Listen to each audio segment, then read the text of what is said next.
जी fourth year question number 19 करेंगे। अब हम बच्चों क्वेश्चन नंबर 19 और 20 बहुत इम्पोर्टेंट है, बहुत ज़्यादा रिटर्न प्रैक्टिस कर लेनी है इनकी और समझने की कोशिश करनी है। जब समझ आ जाएंगे फिर इजी लगेंगे और आप पूछ लें जब मर्जी, जहाँ से भी पूछना हो।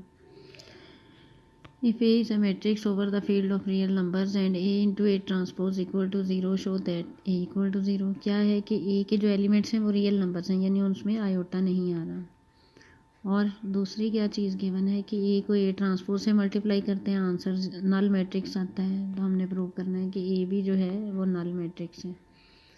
हमने सपोज कर लिया। बच्चों हो सकता है आपकी की बुक में और तरह से किया हुआ हो। ये भी बहुत इजी है, इसको ज़रा ध्यान से देख लें, समझ लें। ए मैट्रिक्स को हमने सारी एंट्रीज लिखने की बजाय A11 A12 इस तरह लिखने के बजाय हमने AIJ लिख दिया और इसका ऑर्डर ले लिया M/N। अब आपको पता है AIJ में I रिप्रेजेंट करता है रोज़ को और J रिप्रेजेंट करता है कॉलम्स को। M रिप्रेजेंट करता है नंबर ऑफ़ रोज़ और N नंबर ऑफ़ कॉलम्स। अब जब आप AIJ लिखते हैं, AIJ होता है जनरल एलिमेंट, यानी ith रो और jth कॉलम का एलिमेंट। सपोज ये I कहाँ से कहाँ तक जाएगा, रोज़ को रिप्रेजेंट करता है, इसमें m रोज़ हैं तो I जाएगा 1 से m तक और n जाएगा 1 से j जाएगा 1 से n तक। अब जब हम ट्रांसपोज लेंगे ये I और J इंटरचेंज हो जाएंगे, ये बन जाएगा AJI और रोज़ और कॉलम्स इंटरचेंज होते हैं तो ये बन जाएगा N/M इसका ऑर्डर। और ये हमें गिवन है A into A transpose equal to 0। तो जब हम इनको मल्टीप्लाई करते हैं दो मैट्रिक्स को, तो हम पहले मैट्रिक्स की रो ले लेते हैं और दूसरे मैट्रिक्स का कॉलम ले लेते हैं। यानी हम A11 एलिमेंट कैसे आता है हमारे पास, प्रोडक्ट का जो प्रोडक्ट के बाद जो रिजल्टेंट मैट्रिक्स आता है उसमें हमारे पास A11 एलिमेंट आता है कि हम पहली रो को और दूसरे मैट्रिक्स के पहले कॉलम को मल्टीप्लाई करते हैं, तब हमारे पास आता है। तो अब हमने क्या किया, ith रो लिख ली है A की और jth कॉलम लिख लिया A ट्रांसपोज का, क्योंकि हमने मल्टीप्लाई करना है इनको। पहले A है, बाद में A ट्रांसपोज है। जब हमने मल्टीप्लाई करना होगा तो पहले की हमें रो चाहिए होगी और दूसरे का हमें कॉलम चाहिए होगा। अब हम एक ये तो नहीं कह सकते कि पहली रो है या दूसरी रो है, इस तरह भी ले सकते हैं, लेकिन हमने जनरल रो ले ली है। हमने कह दिया कि हमने ith रो ले ली है A की। जब हमने ith रो ली है तो ये कैसे आएगी, AI1 AI2 AI3 so on up to AIN। इसलिए कि ith रो है उसमें ये AI1 ith रो और पहले कॉलम में एलिमेंट है, AI2 ith रो और दूसरे कॉलम का एलिमेंट है, इस तरह से। इसी तरह हमने jth कॉलम ले लिया A ट्रांसपोज का, ये आ जाएगा हमारे पास AJ1 AJ2 AJ3। क्योंकि हम ट्रांसपोज का ले रहे हैं इसलिए पहले J लिखा हुआ है, ये याद रखना है। AJ1 AJ2 AJ3 up to AJN। जब हम इनको मल्टीप्लाई करेंगे ये क्या आ जाएगा, ith रो A की और jth कॉलम A ट्रांसपोज का जब मल्टीप्लाई होंगे आपके पास आ जाएगा ijth element of A transpose. ये आएगा कैसे, पहले एलिमेंट को पहले से मल्टीप्लाई कर दें प्लस दूसरे को दूसरे, ये आ जाएगा AI1 AJ1 plus AI2 AJ2 plus AI3 AJ3 plus so on plus AIN AJN। ये तो था ijth एलिमेंट, हमने J को भी I ही रख दिया। ith element of A transpose क्या होगा, AI1 हो जाएगा, ये AI1 का स्क्वायर हो गया। इसी तरह से AI2 J की जगह भी I आ जाएगा, ये सबके स्क्वायर्स आ जाएंगे। अब हमें पता है A इंटू A ट्रांसपोज 0 है। नल मैट्रिक्स तब आता है जिसकी सारी एंट्रीज 0 हों।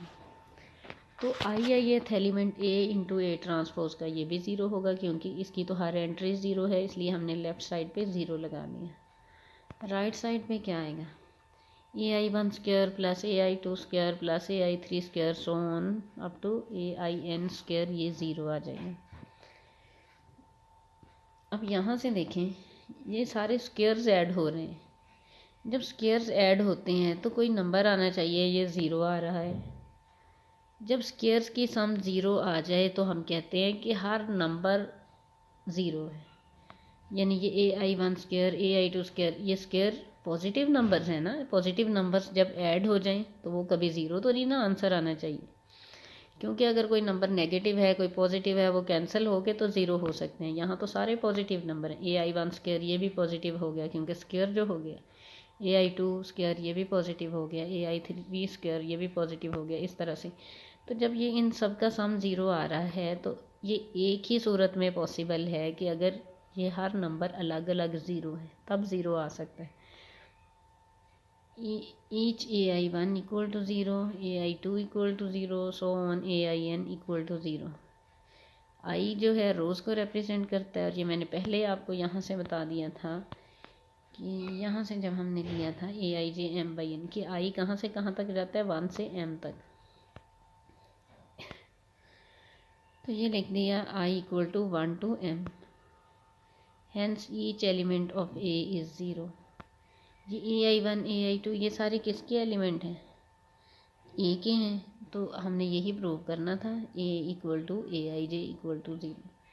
क्योंकि देखें यहाँ रख के ज़रा AI1 इक्वल टू 0, यहाँ हम रखते हैं A1 1 0, आई को जब हम 1 रखेंगे, पहले को सिर्फ इसी को देख रहे हैं AI1, जब हम आई को 2 रख देंगे A2 1 0 हो जाएगा, जब हम आई को 3 रखेंगे A3 1 0 हो जाएगा, इसी तरह से M तक चलेगा। फिर ये आ जाएगा सॉरी AI2, इसमें हम आई को 1 रखेंगे A1 2 0 आ जाएगा, A2 2 0, इसी तरह M तक, इस तरह A का हर एलिमेंट ही 0 हो जाएगा। सो AIJ इज़ 0। क्वेश्चन नंबर 20 है, तो ये भी इसी तरह से करना है। आपको थोड़ा सा बता देती हूँ, बाकी मेरा ख्याल है कि समझ आ गई होगी। इसमें आपको ए मैट्रिक्स दिया गया है, उसकी एंट्रीज कॉम्प्लेक्स नंबर्स की फॉर्म में है, और ये गिवन है कि A into A bar transpose 0 है। आपने क्या प्रूव करना है कि A और A बार ये अलग अलग दोनों 0 आ जाएंगे। तो A आपने सपोज कर लिया alpha IJ plus iota beta IJ, इसलिए कि ये कम्प्लेक्स नंबर है, इसकी फील्ड जो है। और A बार क्या आ जाएगा, alpha IJ minus iota beta IJ। इसका जब हम ट्रांसपोज लेंगे अल्फ़ा, क्योंकि हमें यही चाहिए ना, A और A बार ट्रांसपोज, हमने A लिखा, A का बार लिखा और उसका ट्रांसपोज ले लिया। ये बन जाएगा alpha JI minus iota beta JI, और M/N ऑर्डर की बजाय N/M हो जाएगा। I और J इंटरचेंज हो गए ट्रांसपोज लेने की वजह से। इसके बाद हमने इनको मल्टीप्लाई करना है, A को और A बार ट्रांसपोज को। जब हमने इनको मल्टीप्लाई करना है, हमें पता है पहले मैट्रिक्स की रो लेते हैं और दूसरे का कॉलम लेते हैं। तो जनरली हम क्या करेंगे, ith रो ऑफ A लेंगे, jth column of A bar transpose लेंगे। इसी तरह से हमने ये लिखा ith रो ऑफ A, ये इसी फॉर्म में आ जानी है, जैसे ये alpha IJ plus iota beta IJ। तो ith रो लिखेंगे हम, क्या लिखेंगे, alpha I1 plus iota beta I1। Second element होगा alpha I2 plus iota beta I2, so on up to alpha IN plus iota beta IN। इसी तरह से jth column of A bar transpose आ जाएगा alpha J1 minus iota beta J1, alpha J2 minus iota beta J2, so on alpha JN minus iota beta JN। तो बच्चों जैसे पहले किया, ijth element of A into A bar transpose क्या आ जाएगा, पहले एलिमेंट को पहले से मल्टीप्लाई कर दें प्लस दूसरा दूसरे से हो जाएगा, इस तरह ये लिख दिया। अब आपको पता है ये दोनों जब मल्टीप्लाई होंगे जी, alpha I1 plus iota beta I1 था ना, आपने यहाँ पे भी क्या किया, J को I पुट कर दिया, ith element of A bar transpose ले लिया। अब ये बन गया A प्लस आयोटा बी और A माइनस आयोटा बी, ये फॉर्म बन गई है। ये A square plus B square इस फॉर्म में आ जाना है, सारे इसी तरह से आ गए। अब फिर सारे स्क्वायर्स जो हैं उनकी सम ज़ीरो आ रही है, तो इसका मतलब है हर एक ज़ीरो है। Alpha I1 alpha I2 alpha IN ये ज़ीरो हैं, और इसी तरह से beta I1 beta I2 beta IN तक ये भी ज़ीरो हैं। और I कहाँ से कहाँ तक जाता है, 1 से M तक। इसका मतलब है each element of A is zero, hence A is zero. और बीटा भी जब ज़ीरो है तो each element of A bar is also zero. ये आपका प्रूव हो गया। तो स्टूडेंट्स इसके बाद ये क्वेश्चन आपको कराती हूँ दो। ये जो है आपने बाकी एक्सरसाइज के जो छोटे छोटे क्वेश्चन हैं वो कर लेने हैं। मेरा ख्याल है जो मैंने एक्सप्लेन कर दिए हैं ये बहुत इंपॉर्टेंट क्वेश्चन हैं।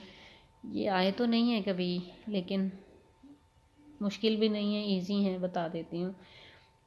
ये ए जो है पार्टीशन का मतलब है आपने उसके पार्ट्स बना दिए, उसको डिवाइड कर दिए। आपने find A be using indicated partitioning, ये पार्टीशनिंग पहले की हुई है, ये मैट्रिक्स ए है, ये बी है, ए के भी 4 पार्ट्स बनाए हुए हैं, बी के भी 4 पार्ट्स बनाए हुए हैं। अब आपने क्या करना है, इनको सबको अलग अलग नाम दे देना है। ये पहला जो है 1 2 -2 1, इसको A11 का नाम दे दिया, ये देखें। दूसरा जो है जिसमें 3 0 ऊपर हैं 3 0 नीचे हैं, इसको A12 का नाम दे दिया। इसी तरह ये जिसमें कॉलम में 3 3 ज़ीरोज़ आ रहे हैं, ये इसको A21 कह दिया, फिर A22 कह दिया। ये समझ आ गई ये चारों को। इसी तरह से B11 B12 B22 21 B22, ये इनको नाम दे दिए। अब ए बी की आपने प्रोडक्ट निकालनी है। प्रोडक्ट कैसे लेंगे, आपने ए बी लिखा, ए लिखा और बी लिखा। ए के जैसे आपने नेम दिए हैं मैट्रिसेस को, आपने उस तरह से A11 A12 A21 A22 इसी तरह से बी का लिख लिया, इनको मल्टीप्लाई कर दिया। मल्टीप्लाई होने के बाद जो भी आया आपने इसको इक्वेशन नंबर 1 का नाम दे दिया। अब इसका पहला एलिमेंट है आपके पास A11 B11 plus A12 B21। अब आपने ये यहाँ से मैट्रिक्स लिखने A11 B11, इनको मल्टीप्लाई करके इनकी वैल्यू यहाँ लगानी है। इसी तरह से A12 B21, इनको मल्टीप्लाई करके वैल्यू यहाँ लगानी है और उनको ऐड कर लेना। ये सारी वैल्यूज़ आप यहाँ लगाएंगे और फिर इसको इवेल्यूएट कर लेंगे, ये प्रोडक्ट आ जाएगी। इसी तरह से एक और क्वेश्चन है बच्चों, वो भी आपने कर लेना है। यहाँ पर ये देख लेना है बुक से, बुक में है आपके पास question number 24 and question number 25, ये भी आपने साथ ही कर लेने। इसके साथ ही आपकी एक्सरसाइज 3.1 कंप्लीट हो गई है। अल्लाह हाफिज़।